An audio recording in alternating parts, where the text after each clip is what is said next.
नमस्कार मित्रमैत्रिणींनो, आपल्या सर्वांचं मराठमोळ्या पाटील्स कॉर्नर्स या चॅनेलमध्ये खूप खूप मनापासून स्वागत आहे। आपल्या भारतीय संस्कृतीमध्ये जवळजवळ सर्वच घरांमध्ये सकाळी उठल्यानंतर सर्वप्रथम देवपूजा केली जाते। पण मैत्रिणींनो, देवपूजा केल्यानंतर आपण सकाळी उठल्यानंतर जेव्हा देवपूजा करतो आणि त्याच्यासाठी जे पाणी वापरतो ते वापरलेलं पाणी, या पाण्याचं आपण काय करावं या संदर्भात आजच्या व्हिडिओमध्ये माहिती मी तुम्हाला सांगणार आहे। त्या पाण्याचा वापर जर योग्य रीतीने झाला नाही तर त्याचे परिणाम झालेले आपल्याला दिसून येतात। म्हणूनच आपण ते पाणी काय करायचं याच्या संदर्भात माहिती या व्हिडिओमध्ये मी तुम्हाला सांगणार आहे। माहिती जाणून घेण्यापूर्वी चॅनेलवरती जर तुम्ही नवीन असाल तर चॅनेलला लाईक आणि सबस्क्राईब करायला विसरू नका। आणि ज्या लोकांनी अगोदरच चॅनेलला सबस्क्राईब केलेलं आहे त्यांचं मनापासून धन्यवाद। चला तर मग व्हिडिओला सुरुवात करूया। मैत्रिणींनो, लक्षात घ्या, आपण जेव्हा सकाळी उठल्यानंतर सकाळी सर्वप्रथम देवपूजा करत असतो, तर देवपूजा केलेलं पाणी आपण इकडे तिकडे कोठेही टाकत नाही किंवा टाकायचं नसतं। जर आपल्यापैकी कोण करत असेल असं इकडे तिकडे टाकत असेल तर तसं करू नये।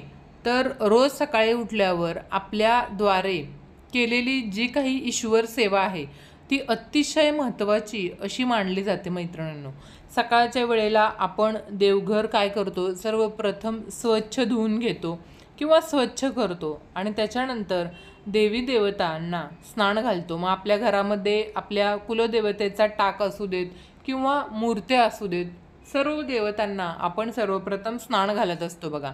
त्याच्यानंतर आपण काय करतो तर स्वच्छ कापडाने त्या पुसून त्यांना व्यवस्थित कोरडं करून त्याच्यानंतर आपण गंध, हळदी कुंकू वगैरे लावतो।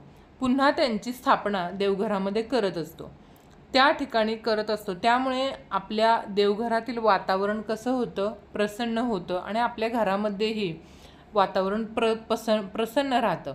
परंतु देवपूजेनंतर देवांना आपण ज्या पाण्याने स्नान घालतो ते पाणी कोठे टाकायचं हे बहुतांश लोकांना माहीत नसतं। खरं तर बरेच लोक ते पाणी अशा ठिकाणी टाकतात की ज्या ठिकाणी ते टाकायला नको आहे।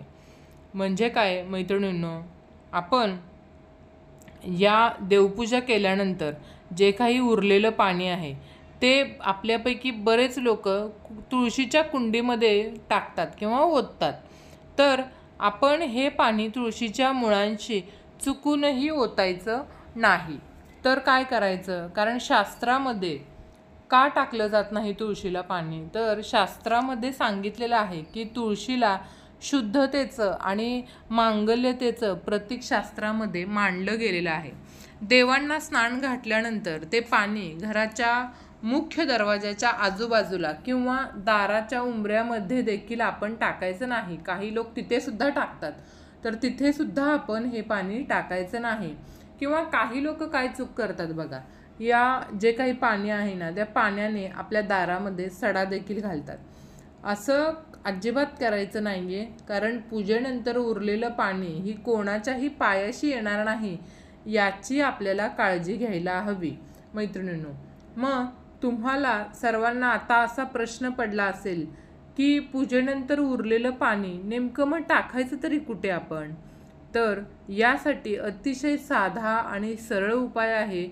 जेव्हा आपण सकाळी देवपूजा करतो तेव्हा ते कुंकवाचं पाणी किंवा देवांचे आंघोळ घातलेलं पाणी, काहीतरी आपण जे साफसफाई करत असतो त्याचं जे पाणी असतं ते आपल्या देवघरात त्याचं पाणी, हे सगळं पाणी आपण आपल्या घराच्या बाहेर एका कोपऱ्यामध्ये टाकायचं। म्हणजे जिथे कोणाचाही पाय लागणार नाही किंवा पाय पडणार नाही अशा आपल्या बाहेर घराच्या कोणत्याही कोपऱ्यामध्ये आपल्याला हे पाणी टाकायचं आहे। मैत्रिणींनो, आपण ते पाणी एखाद्या झाडांना टाकलं तरी चालतं, पण तुळशीला टाकायचं नाही। हे पूजा झाल्यानंतर उरलेलं जे काही पाणी आहे ते आपण तुळस सोडून इतर कोणत्याही झाडाला घालू शकतो। फुलं झाडाला तुम्ही घालू शकता। आता आपल्याकडे प्रत्येकाकडे तुळशीसोबतच अजून एखादं फुलझाड किंवा फळझाड कोणतंही झाड असतंच, तर त्या झाडाला ते पाणी आपण ओतू शकतो। भरपूर लोक ही चूक करत असतात, जे देवपूजा झाल्यानंतर सकाळी ते पाणी तुळशीला टाकतात आणि त्यांच्या हातून ही खूप मोठी चूक होत असते. कारण मैत्रिणींनो, तुळशी ही खूप पवित्र मानली गेलेली आहे. ती एक लक्ष्मीचा अवतार मानण्यात येतो. म्हणून तुळस ही विष्णुप्रिय आहे. म्हणून तिच्या मुळाशी कधीच देवांना धुतलेलं पाणी आपण कधीही टाकायचं नाही. मैत्रिणींनो, लक्षात घ्या, प्रत्येक एकादशीला असं म्हटलं जातं की तुळशीचा उपवास असतो बघा.